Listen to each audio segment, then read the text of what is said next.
এলাকা গড়ে তুলতে হিঙ্গলগঞ্জের পঞ্চায়েতের উদ্যোগে টিবি রোগে আক্রান্তদের বাড়িতে স্বাস্থ্য কর্মীদের নিয়ে পরিদর্শন এবং তাদের ওষুধ ও পুষ্টিকর খাবার দেওয়া হলো পঞ্চায়েতের তরফ থেকে।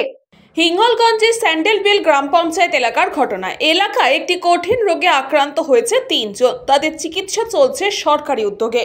তবুও তারা ঠিক মতন ওষুধ পাচ্ছেন কিনা, পুষ্টিকর খাবার খাচ্ছে কিনা সে বিষয়গুলি স্বাস্থ্যকর্মীদের সঙ্গে নিয়ে বাড়িতে বাড়িতে পরিদর্শন করলেন পঞ্চায়েত প্রধান। পাশাপাশি তিনি পুষ্টিকর খাবার তাদের হাতেও তুলে দিলেন। তাদের উদ্দেশ্যে রোগ মুক্ত এলাকা গড়ে তোলার বার্তাও দিলেন। হিঙ্গলগঞ্জ ব্লক জুড়ে 70 জন টিবি রোগে আক্রান্ত, যাদের চিকিৎসা চলছে ইতিমধ্যেই। চলে এসেছি আমাদের স্যান্ডেলবিল গ্রাম পঞ্চায়েতের বিগত 4র্থ শনিবারের মিটিংয়ে।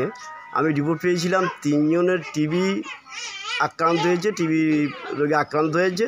সেখানে আমি দিদিমণিদের বলি যে সেই সব বাড়িতে আমি যাব, গিয়ে আমি সেই রুগীদের দেখে আসবো তারা ওষুধপত্র ঠিক খাচ্ছে কিনা এবং তাদের ঠিকমতো তাদের পথ্য বা অন্য মানে খাদ্য খোরাকিও খাচ্ছে কিনা সেটা আমি দেখার জন্য আজকের এখানে এসেছি। 2টো পেশেন্ট আছে, তার মধ্যে উনি একজন, আর আগেও একজনের হচ্ছে এরকম টিবি হয়েছে। উনি এই 6 মাস মতন এখনও কমপ্লিট হয়নি, 5 মাস হচ্ছে উনি মেডিসিন খাচ্ছেন। আর ইনি হচ্ছেন লাস্ট 2 মাস হচ্ছে মেডিসিন খাচ্ছে। এই মেডিসিনটা 6 মাস যদি একদম নিয়ম মাফিক কেউ যদি খেতে পারে তাহলে অবশ্যই তার টিবি রোগটা নির্মূলীকরণ হবেই।